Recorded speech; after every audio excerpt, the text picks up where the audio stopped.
আলাইকুম। আজকে আমরা কথা বলবো একটা আইএফআরএস নিয়ে, যেটি হচ্ছে IFRS 14 রেগুলেটরি ডেফারেল অ্যাকাউন্টস। একটু দেখেই মনে হচ্ছে নামটা কেমন, রেগুলেটরি ডেফারেল অ্যাকাউন্টস। এটি আসলে একটু একটু ডিসকাশনের দাবি রাখে, বিকজ এই আইএফআরএসটার উপরে খুব একটা ভিডিও আমি ইনফ্যাক্ট দেখিনি ইউটিউবে, এবং এটি আসলে খুবই important for the specially for the utility sector, যেখানে প্রাইসটা রেগুলেটেড, সেই বিষয়টা এখানে খুব একটা কিন্তু কাভারেজ করা নাই। সো সেই কারণে আমার কাছে মনে হয়েছে যে ডিসকাশন করবো, এবং আমাকে বেশ কয়েকজন ডিসকাশন করেছেন, এটা রিকোয়েস্ট করেছেন ডিসকাশন করার জন্য। সেটি হচ্ছে ব্যাকগ্রাউন্ড আইএফআরএস 14, যেটি হচ্ছে আমরা জানি যে আইএফআরএস 14 যেটা 14 সালে আসছে। IFRS 14 regulated deferral accounts was issued in January 2014, and it's effective for an entities for the first IFRS annual IFRS financial statement for the period on or after 1st January 2016, অর্থাৎ 2016 1st জানুয়ারির পরের থেকে এটা applicable, mandatory applicable on or before.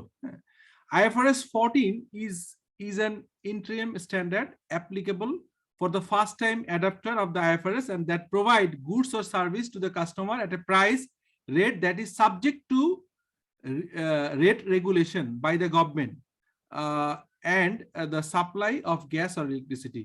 যেমন ধরেন, আমি এই গভর্নমেন্টের রেগুলেশনের যে কথাটা এখানে আসলো, সেই কথাটা একটু ইম্পর্টেন্স দিয়ে বলি। সেটি হচ্ছে যে আমরা জানি যে গভর্নমেন্টের কিছু কিছু প্রোডাক্ট, আপনি সেটি গভর্নমেন্ট সেক্টরের বেশ কিছু কোম্পানি আছে, বা যদি কোনো প্রাইভেট সেক্টর কোম্পানি অথবা পাবলিক প্রাইভেট পাবলিক যেটা পার্টনারশিপ আছে পিপিপি, তার আন্ডারে যদি কোনো ইউটিলিটি লাইক ইলেকট্রিসিটি, গ্যাস এগুলো বিক্রি করে থাকেন, আপনারা জানেন এই প্রাইসটা কিন্তু আপনি চাইলেই যে কোনো প্রাইসে সেল করতে পারেন না। পার কিলোওয়াট ইলেকট্রিসিটি কত দামে বিক্রি হবে এটি কিন্তু আপনাকে গভর্নমেন্ট সেট করে দেয়। তেমনি ভাবে গ্যাসের পার কিউবিক মিটার কতটুকু সেল হবে এটি কিন্তু রেগুলেটেড।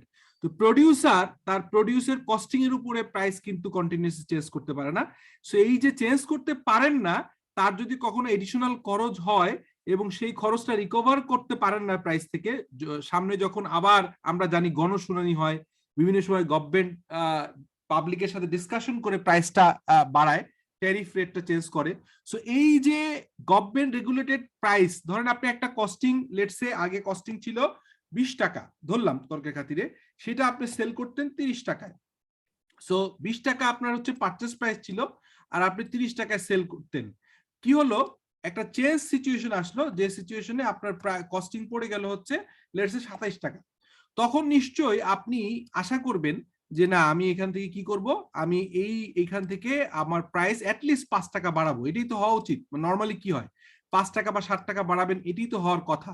কিন্তু অনেক ক্ষেত্রেই দেখা যায় যে গভর্নমেন্ট যেহেতু এটা রেগুলেটেড, সো আপনি ইমিডিয়েটলি আপনার 30 টাকা যে ট্যারিফ রেট ছিল পার ইউনিট, এটি আপনি আপনার কস্টিং 60 টাকা বাড়ার সঙ্গে সঙ্গে আপনি যেটা বাড়াতে পারবেন, নট নেসেসারিলি। ফলে যেটা হয়, আপনাকে আপাতত এই 30 টাকা করেই বিক্রি করতে হবে, কিন্তু ফিউচারে গভর্নমেন্ট কথাবার্তা বললে হয়তো এইটাকে 30 টাকা থেকে এটা 40 টাকাও করে দিতে পারে। সো ট্যারিফ যখন চেঞ্জ হবে, তখন আপনার এই এডিশনাল খরচটা রিকভার হবে, প্রফিটটা তখন আসবে। সো এটা ভেরি ইন্টারেস্টিং ডিসকাশন। আমরা দেখি কি বলছে। অবজেক্টিভ বলে, the objective of IFRS 14 কি হচ্ছে, is to specify the financial reporting requirement for the regulatory deferral account balances that arise when the entity provides goods or service to the customer at a price or rate that is subject to the rate regulation. Rate regulation এর ফলে প্রাইসটা change হয়। আমরা জানি যে price change করা যায় না, আপনি চাইলেই কস্টিং বাড়লেই আপনি প্রাইস বাড়াতে পারবেন না, সেই কারণে এই জিনিসটা ইম্পর্টেন্ট। সো স্কোপ কি, স্কোপ হচ্ছে IFRS 14 is permitted but not required. এটা কিন্তু আপনার ম্যান্ডেটরি ইউজ করতে হবে তা না। আমাদের গ্যাসের যে কোম্পানিগুলো বাংলাদেশে আছে, আপনার সেই সেক্টরের যে কোম্পানিগুলো আছে, তারপর ইলেকট্রিসিটি আছে, আমরা জানি বেশ কয়েকটা গভর্নমেন্ট সেক্টরের কোম্পানি আছে, পিজিসিবি, ইসিজিবি, তিতাস, ডেস্কো, হ্যাঁ, ওয়াসা, এগুলো যারা ফাইন্যান্সিয়াল অ্যাকাউন্টিং করে, তাদের রেভিনিউটা রেগুলেটেড বাই দ্য গভর্নমেন্ট। হ্যাঁ, এবং এটা government own organization, government own কোম্পানিও আছে, তারা আইএফআরএস অ্যাপ্লিকেশন করে। বাট তাদের প্রাইসটা যেহেতু regulated, so they are permitted, not required যে করতেই হবে তেমন না, permitted to apply where an entity conduct rate regulated activities, যেখানে রেট রেগুলেটেড অ্যাক্টিভিটিস আছে সেখানেই পারবেন, পারমিটেড। নট আপ ঢালাওভাবে কিন্তু আপনি এটাকে অ্যাপ্লিকেশন করতে পারবেন না। মানে আপনি যে কোনো অর্গানাইজেশনে যেই IFRS 14 অ্যাপ্লিকেশন করতে পারবেন না। আপনাকে যেটা করতে হবে সেটি হচ্ছে আপনার যেটা করতে হবে সেটি হচ্ছে যে যে সেক্টরগুলোতে বা যে প্রোডাক্টের ব্যাপারে বা যে সার্ভিসের ব্যাপারে যে গুডসের ব্যাপারে গভর্নমেন্টের প্রাইস বেঁধে দেয়া, সেই কোম্পানিতে সেই রেভিনিউ রিকগনিশনের ক্ষেত্রে আপনি ডেফারেল রেগুলেটরি অ্যাকাউন্টস, যেটা রেগুলেটরি ডেফারেল অ্যাকাউন্টস, সেটা আপনি ইউজ করতে পারবেন অ্যাজ পার IFRS 14। তো কি বলছে, and has recognise the amount in the previous gap. যদি আগের ধরুন আপনি IFRS অ্যাপ্লিকেশন করার আগে আপনি যে generally accepted accounting principal use করছেন, সেখানে যদি ডেফারেল অ্যাকাউন্টস থাকে, আপনি যদি আগের থেকে এটা মেনটেন করে থাকেন, তাহলে এটা আপনি ইজিলি ট্রান্সফার করতে পারবেন, অথবা ফার্স্ট টাইম অ্যাডাপশনের মাধ্যমে এটা আপনি আসতে হবে। সো এখানে বলা হচ্ছে কতগুলো definition is very important here. আমি মনে করি যে এই ডেফিনেশন গুলো ইজ ভেরি ইম্পর্টেন্ট, বিকজ এই ডেফিনেশন গুলো আমাদের লাগবে কেন আমি বলছি, যে তা না হলে বুঝতে পারবেন না। প্রথম হচ্ছে যে রেট রেগুলেশনের আগে রেট রেগুলেটর কথাটাকে বলি, তাহলে সুবিধা হবে। হ্যাঁ, রেট রেগুলেটর কি বলছে, এনি অথরাইজ বডি, ওই যে বললাম গভর্নমেন্টের রেগুলেটরি, ধরেন এনার্জি রেগুলেটরি কমিশন, অথবা ইলেকট্রিসিটি যে প্রাইস ঠিক করে যে কমিশন, সেই কমিশন হচ্ছে rate regulator. Any authorise body that is empowered by the statute or regulation to establish the rate or range of rates that bind an entity। তাহলে কি দাঁড়ালো, আপনি যখন এমন একটা ফ্রেমওয়ার্কে কাজ করেন, যে ফ্রেমওয়ার্কে কি হচ্ছে, যে আপনার অর্গানাইজেশনের প্রাইসিংটা সেট করছে যে অথরিটি, সেই অথরিটিকে বলা হচ্ছে রেট রেগুলেটর। আর সিমিলারলি যে রেটটা রেগুলেশন হয় সেই রেটটাকে বলা হয় হচ্ছে rate regulation. A framework that establish the prices that can be charged to customer for goods or service, and that framework is subject to oversight or approval by the rate regulator। Rate regulator যে রেটটা regulation করে দেয়, যেমন আপনারা recently শুনছেন যে গ্যাসের দাম বাড়াবে কি বাড়াবে না, এটা নিয়ে কথা হচ্ছে। সো এই যে যারা এই গণশুনানির পরে যে প্রাইসিংটা ঠিক করে, যারা করে তাদেরকে রেগুলেটর বলা হয়, আর যে প্রাইসটা সেট করে সেটা হচ্ছে রেট রেগুলেশন বলে। এবার আসেন, এটার ফলে কি হয়, রেগুলেটরি ডেফারেল অ্যাকাউন্টস তৈরি হয়। এটা মোস্ট ইম্পর্টেন্ট, যে এর মাধ্যমে কি হয়, রেগুলেটরি ডেফারেল অ্যাকাউন্টস ব্যালেন্স তৈরি হয়। কিরকম ব্যালেন্স তৈরি হয়, যে বললাম যে আপনি 20 টাকা করে খরচ হচ্ছিল, হঠাৎ করে 60 টাকা খরচ বেড়ে গেছে, কিন্তু আপনি কিন্তু চাইলেই ইয়ে করতে পারছেন না, প্রাইস আপাতত বেশি বাড়াতে পারছেন না। হয়তো 6 মাস পরে যখন প্রাইস বাড়ানো হবে, তখন একটু বেশি করে বাড়ানো হবে এবং আপনি এটা রিকভার করবেন। সো এই এডিশনাল খরচটা আপনি কি হিসাবে রাখবেন, সেটাকেই বলা হচ্ছে রেগুলেটরি ডেফারেল অ্যাকাউন্টস। এটা ডেবিট ব্যালেন্স হতে পারে, ক্রেডিট ব্যালেন্স হতে পারে। সো ক্লিয়ার করি, the balance of any expense, যেটা বলছি আমার income account, that would not be recognized an asset or liability in accordance with other standard। other standard এর asset liability হবে না, but that qualifies the deferral because it is included or is expected to be included by the rate regulator in establishing the rate that can be charged to the customer। তাহলে অন্য কোন IFRS এর আন্ডারে কিন্তু আপনি এরকম একটা regulatory deferral account create করতে পারবেন না। শুধুমাত্র যেসব জায়গায় প্রাইসিংটা রেগুলেটেড হচ্ছে, সেই জায়গায়, ওই যে আমি একটু এক্সাম্পল দিচ্ছিলাম যে 20 টাকা করে কস্টিং পড়তো, আপনার 30 টাকা করে বিক্রি করতেন। সো এটাকে 20 টাকার খরচটা বেড়ে 27 টাকা হয়ে গেছে। আর আপনার সেলিং প্রাইসটা যে 30 টাকা, সেটা গভর্নমেন্ট এখনো চেঞ্জ করেনি, হয়তো গভর্নমেন্ট এটা পরে 40 টাকা করবে 3 মাস বা 6 মাস পরে। সো এই 6 মাস সময়ের জন্য আপনি যে এডিশনাল 60 টাকা করে খরচ হবে, এইটা আপনি একটা ডেফারেল অ্যাকাউন্টসে অ্যাসেট এনে ওসিআই তে এখানে ইনকাম হিসেবে রেখে দিবেন। পরবর্তীকালে এই ওসিআই থেকে ট্রান্সফার হয়ে আপনার প্রফিট এন্ড লসে চলে যাবে। সো দ্যাট ইজ দ্য মানে মেইন কথা, এই IFRS এর মেইন কথাটা এখানে। Issue in regulatory deferral accounts, কি ইস্যু আছে, rate regulation is a means of ensuring that the specified costs are recovered by the supplier and that prices charged to customer are fair। মানে ভবিষ্যতে এখন যে করতেছে, ফিউচারে যে দামে আপনি প্রাইস চার্জ করবেন সেটা রিকভার করবেন। This twin objective means the price charged to the customer at a particular time do not necessarily cover the cost incurred by the supplier at the time। আপনি যে পরিমাণ খরচ হচ্ছে, সাপ্লায়ার পেমেন্ট, আপনার র মেটেরিয়াল পেমেন্ট, সবকিছু payment করে যে পরিমাণ খরচ হচ্ছে এখন আপনার পুরোটা রিকভার নাও করতে পারে, কিন্তু গভর্নমেন্ট যখন আপনার প্রাইসটা রিফিক্স করে বাড়িয়ে দিবে তখন কিন্তু আপনি এটা রিকভার করতে পারবেন। In this case the recovery of such cost is deferred and they are recognized throughout the future sale, এবং ভবিষ্যতে সেল করার মাধ্যমে কিন্তু আপনি কি করবেন, এই টাকাটা রিকভার করবেন, আপনি ভবিষ্যতে সেলের মাধ্যমে এই টাকায় রিকভার হবে। সো আপাতত কোনো খরচ চার্জ করে প্রফিটে কোনো এডিশনাল খরচ আপনি দিলেন না, আগের মতোই সিইউজিএস আগের মতোই সেলস করলেন, একই রকম প্রফিট থাকলো। এডিশনাল যে খরচটা হয়েছে এটা আপনি হাতে রেখে দিলেন ডেফারেল, রেগুলেটরি ডেফারেল অ্যাকাউন্টস আকারে। পরবর্তীকালে যখন প্রাইসটা আবার রিফিক্স হবে ভালো বেশি করে তখন আপনি এটা অ্যাডজাস্টমেন্টটা নেবেন। This leads to A mismatch, এটা সাধারণত মিসম্যাচ হয় এবং এই কারণে এই আইএফআরএসটা আসছে। IFRS does not have specific requirement in respect of accounting for this mismatch. However, established practice is that amount are recognized in profit and loss as they arise.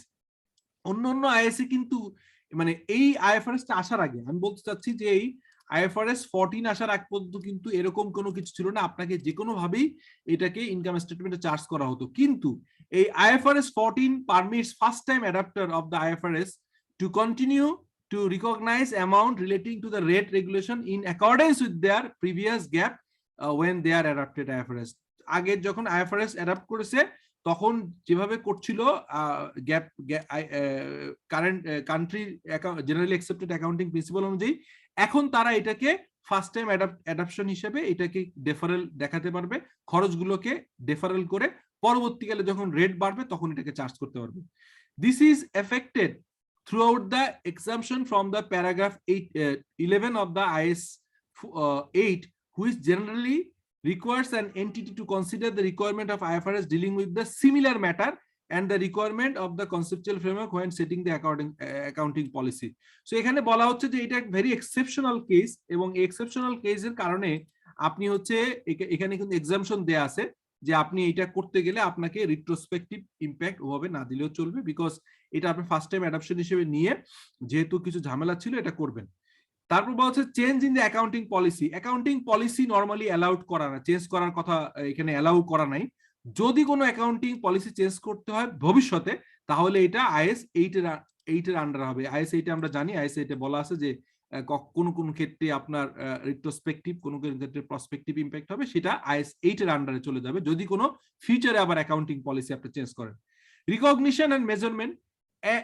An entity within the scope of IFRS 14 is able to make voluntary irrecoverable election in the first time annual IFRS financial statement whether or not to recognize regulated deferral balance in accordance IFRS 14. IFRS 14 অনুযায়ী প্রথম যখন IFRS adapt করছে সেইটাকে তার একটা choice আছে, সে চাইলে এটাকে রেগুলেটরি ডেফারেল অ্যাকাউন্টস ইউজ করতে পারে, নাও করতে পারে। যদি করে তাহলে তাকে রিলায়েবল হইতে হবে। বলা হচ্ছে an entity that has elected to apply IFRS 14 in its first annual IFRS financial statement countries to apply the recognition measurement, impairment and derecognition requirement in accordance with the previous gap and all its regulatory deferral accounts balance।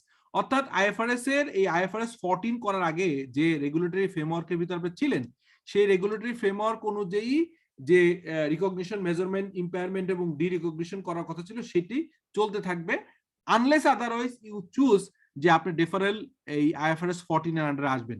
এবং আসতে গেলে আপনাকে যেটা হতে হবে, the changes are permitted if they result in the financial statement being more relevant and no less reliable।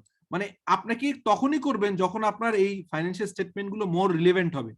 Irrelevant হলে আপনি আন্দাজে অ্যাডভান্টেজ নেওয়ার জন্য এটা করতে পারবেন না, আপনি নিজের অ্যাডভান্টেজ নেওয়ার জন্য কোনো IFRS অ্যাপ্লাই করতে পারবেন না। যদি মনে হয় যে এইটা করতে গেলে IFRS 14 অ্যাপ্লাই করলে এই ফাইন্যান্সিয়াল স্টেটমেন্টের ইউজাররা মোর রিলায়েবল ডাটা পাবে, রিলেভেন্ট হবে, তাহলে এটা করা যাবে। এবং মোর রিলায়েবল, লেস রিলেভেন্ট, মানে মোট কথা রিলায়েবল এবং রিলেভেন্ট হইতে হবে, তাহলেই আপনি IFRS 14টা চুজ করতে পারবেন। এখন আসেন প্রেজেন্টেশন কিরকম ভাবে হবে। প্রেজেন্টেশনের ক্ষেত্রে এখানে বলা আছে, কি বলা আছে, the amount, বলা আছে the amount of regulatory deferral account balance are separately presented in the entity's financial statement। ওই যে বললাম যে আপনি 20 টাকা যে ডেফারেল করে রাখবেন সেটা সেপারেট আকারে দেখাইতে হবে। an entity shall present separate line items in the statement of financial position for total regulatory deferral accounts debit balance, অর্থাৎ ডেবিট ব্যালেন্স হইতে পারে, অ্যাসেট হইতে পারে, ডেফারেল অ্যাকাউন্টস এর অ্যাসেট হইতে পারে, আবার total regulatory deferral credit balance হইতে পারে, অর্থাৎ লাইবিলিটি হতে পারে। Whatever the case you need to account for. আপনি অ্যাসেটও হতে পারে, ডেফারেল অ্যাকাউন্ট, ওই যে এখন যেমন দেখালাম যে 20 টাকা 27 টাকা খরচ হয়েছে, 20 টাকা চার্জ করে 60 টাকা রেখে দিলেন, রেগুলেটরি ডেফারেল অ্যাসেট হলো, আর এর অন্য অংশটা হচ্ছে ওসিআই তে গেল। তেমনি ভাবে এমনও হতে পারে আপাতত প্রাইসটা সেলিং বেশি হচ্ছে, সামনে প্রাইস কমাই দিবে গভর্নমেন্ট, সো এখন আপনি বেশি চার্জ করলেন, তাহলে সামনে আবার কিন্তু প্রাইস অ্যাডজাস্টমেন্ট করতে হবে, তখন আপনার ক্রেডিট বা লায়াবিলিটি ক্রিয়েট হবে। Separate line item shall be used for the net movement related to items that in accordance with the other standard. Other standard গুলো পুরোপুরি ফলো আপ করার পরে আপনাকে এটা সেপারেট ভাবে, এটাকে কারেন্ট অ্যাসেট নন কারেন্ট অ্যাসেট ভাগ দেখাইতে হবে না, আপনি সিম্পলিফাইড করে আলাদাভাবে দেখাই দিবেন। হ্যাঁ, প্রফিট এন্ড লসেও প্রযোজ্য হলে প্রফিট এন্ড লসে রিক্লাসিফিকেশন করবেন, আর যদি এটা আদার কোনো কন্ডিশন মিট হয় সেটা আপনি যখন আপনার এটা যখন রিয়েলাইজ হবে তখন রিক্লাসিফাই করে প্রফিট এন্ড লসে আনবেন, আদারওয়াইজ এটা হচ্ছে ওসিআই তে চার্জ হবে। So statement of financial position, এখন আমি একদম স্পেসিফিক 3টা জায়গায় স্টেটমেন্ট অফ ফাইন্যান্সিয়াল পজিশনে কিভাবে আপনি চার্জ করবেন, কি হবে, এটা আপনাকে বলে দিচ্ছি। সিমিলারলি আপনাকে বলে দিব হচ্ছে ওসিআই এবং ইয়াতে রিপোর্টিং কিরকম হবে। সো স্টেটমেন্ট অফ ফাইন্যান্সিয়াল পজিশনে আপনারা বলছি the total of regulatory deferral debit balance and regulatory deferral credit balance are presented separately from and after, আলাদা আলাদা দেখাতে হবে। অল আদার আইটেম, আলাদা অন্য অ্যাসেট লাইবিলিটি থেকে সেপারেট করে দেখাতে হবে, লাইন আইটেম ক্রিয়েট করতে হবে। They are not split into current and non current portion, এটাকে কারেন্ট নন কারেন্ট দেখাইতে হবে না, আপনি সিম্পল যদি রেগুলেটরি ডেফারেল অ্যাসেট হয় মানে ডেবিট হয় সেটাও আপনি একটা হেড আইটেমে দেখাইতে হবে, আর যদি ক্রেডিট হয় রেগুলেটরি ডেফারেল ব্যালেন্স ক্রেডিট হয় তাহলে ক্রেডিট দেখাবেন।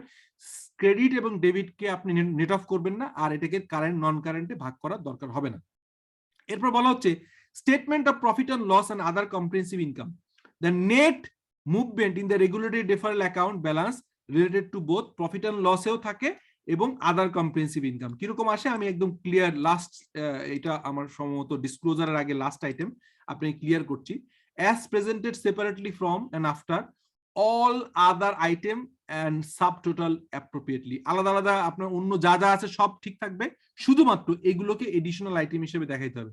স্টেটমেন্ট অফ ফাইন্যান্সিয়াল পজিশনে কি হবে, sorry, regulatory deferral account balance are presented in the separate line item, আলাদাভাবে দেখাইতে হবে। Subtotal for asset and liability are calculated before the inclusion of deferral account balances, আপনি ওই যে রেগুলেটরি ডেফারেল অ্যাকাউন্টস এর যে ব্যালেন্স হবে debit অথবা ক্রেডিট ব্যালেন্স, এটা সমস্ত অ্যাসেট লায়াবিলিটি আলাদা দেখানোর পরে সেপারেটলি এটা অ্যাসেটের শেষে আপনি আলাদাভাবে দেখাবেন, লায়াবিলিটির শেষে আলাদাভাবে দেখাবেন, এটা সেপারেট ভাবে এটাকে ওইটাকে একটা সাব টোটাল করার পর এটা আলাদাভাবে দেখাতে হবে।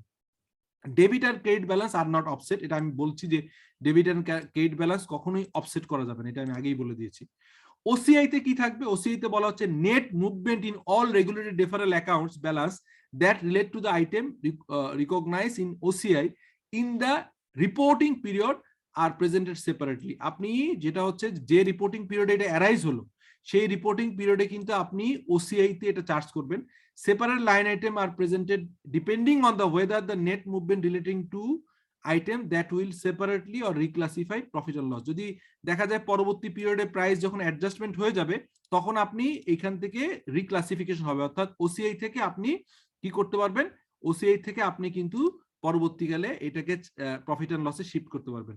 Similarly remaining net movement R presented in the separate line item, হয়তো কখন দেখা যায় পুরোটা করতে পারছেন না, পার্শিয়াল করতে হচ্ছে, ধরেন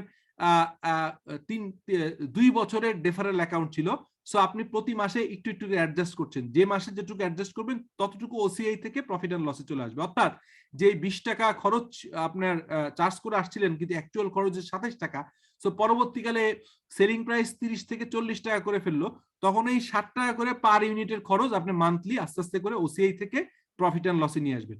নেট মুভমেন্ট আর distinguish from income and expense, এর আলাদা দেখাইতে হবে, আর presented in accordance with other standard by subtotal calculated before their inclusion. ওই যে একই রকম ব্যালেন্স শিটে যেরকম দেখালাম সেটা হচ্ছে যে অন্য আইটেমগুলো দেখানোর পরে একটা সাবটোটাল টানবেন, তারপরে এই রেগুলেটরি ডিফারেল অ্যাসেট লায়াবিলিটি ইনকাম অথবা এক্সপেন্স এটা আলাদাভাবে দেখাইতে হবে। কিছু ডিসক্লোজার থাকবে, ডিসক্লোজার গুলো specific disclosure R required in accordance with enables the user to access, ইউজাররা যাতে বুঝতে পারে যে আপনি আসলে কি করতে চাচ্ছেন সেই জিনিসটা এখানে ইম্পর্টেন্ট। কি বলা হচ্ছে, the nature and the risk associated with the rate regulation that establish the price the entity can charge customer for the goods and service. আপনাকে বলতে হবে আপাতত ডেফারেল করতেছেন কিন্তু গভর্নমেন্ট এটা 6 মাস পরে চেঞ্জ করার কথা, কিন্তু গভর্নমেন্ট চেঞ্জ হয়ে গেল, কোনো ঝামেলা হয়ে গেল, এটা তো নাও হইতে পারে। সেই জিনিসগুলো আপনাকে রিস্ক এবং ইয়েটাকে এখানে মেনশন করতে হবে। The effect of the rate regulation on the entity's financial statement, কি পরিমাণ ইম্প্যাক্ট পড়বে এটা ডিসক্লোজার করতে হবে। টু হেল্প, এখানে বলা হচ্ছে to help the user of the financial statement asset the nature and the risks associated with the entity's rate regulated activities, entity shall for each type of the rate regulated activities disclose activities subject to the rate regulation. অর্থাৎ আপনি জানেন যে আপনি ঢাকা ওয়াসায় চাকরি করেন, তার accounts করছেন, বা আপনার ডেস্কো অথবা ইজিসিবি পিজিসিবি যেগুলো আর কি গভর্নমেন্ট এটা সেলিং রেটটা গভর্নমেন্ট ঠিক করে। সো সেই জায়গায় কি কি রেগুলেশন আছে, প্রাইসটা কতটুকু আপনি ডেফারেল অ্যাকাউন্টসে কতটুকু খরচটাকে ডেফারেল করে রাখছেন অথবা ইনকামকে কতটুকু ডেফারেল করছেন, সেই বিষয়গুলো কিন্তু ডিসক্লোজ করতে হবে। And entity shall disclose the basis on which regulatory deferral accounts balance are recognized and de-recognized. গভর্নমেন্টের কোন মিটিং এ কি রকম হচ্ছে, কতটুকু বাড়তে পারে কি পারে না, এই রিকগনিশন এবং ডি-রিকগনিশন আপনাকে মাথায় রাখতে হবে। and how they are measured initially and subsequently, including how regulatory deferral accounts balance are assessed for recoverability and how any impairment loss is allocated. দেখা যায় অনেক সময় যেটা হয়, আমি আপনাদের ক্লিয়ার করি, আপনার কাছে মনে হচ্ছে যে না, যে এটা আপাতত হয়তো প্রাইস সামনে বাড়বে গভর্নমেন্ট বললো, সো সেই অনুযায়ী আপনি এখন একটা ডেফারেল অ্যাকাউন্ট ক্রিয়েট করলেন এবং এটা ব্যালেন্স আকারে রাখলেন এবং সামনে এটা রিকভার হবে, কিন্তু কোনো কারণে এটা হলো না, তখন কিন্তু ইম্পেয়ারমেন্ট টেস্ট করে এই অ্যাকাউন্টটাকে জিরো করতে হবে। অর্থাৎ এই রেগুলেটরি ডেফারেল অ্যাকাউন্টসের যে ডেবিট এবং ক্রেডিট ব্যালেন্স থাকবে সেটার ইম্পেয়ারমেন্ট টেস্ট করতে হবে। So dear participant, I hope যে এটা একটু আনইউজুয়াল, এটা স্পেশালি ইউটিলিটি সেক্টরে যারা কাজ করেন তাদের ফাইন্যান্সিয়াল রিপোর্টিং এর ক্ষেত্রে এটি জরুরি। সো অন্যদের ক্ষেত্রে অডিট এবং অ্যাকাউন্টস এবং আপনাদের স্পেশালি সিএমএ এসিসি এর কোর্সে এই সাবজেক্টটা আছে, সো সেই কারণে আমি অনেকের রিকোয়েস্টের ফলে এটা বানিয়েছি। আই হোপ যে you will be benefited from this video.